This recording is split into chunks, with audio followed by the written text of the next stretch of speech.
দেখেন আজকের আমাদের সব থেকে যেটা আমাদের বয়কট কর্মসূচি আজকে থেকে শুরু করতে হবে ইনশাআল্লাহ।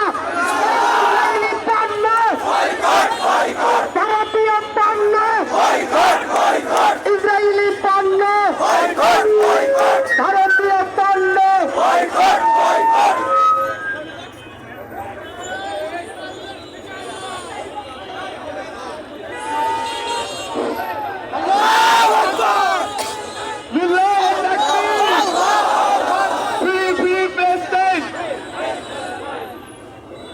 সম্মানিত উপস্থিতি, আসসালামু আলাইকুম। আপনারা সকলে জানেন আমরা এখানে কেন সমবেত হয়েছি।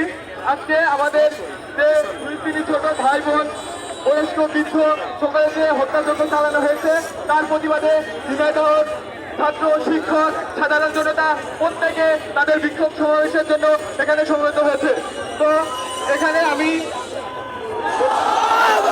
প্রত্যেকটা সংগঠনের একজন করে বক্তব্য দেওয়ার সুযোগ পাবে। তো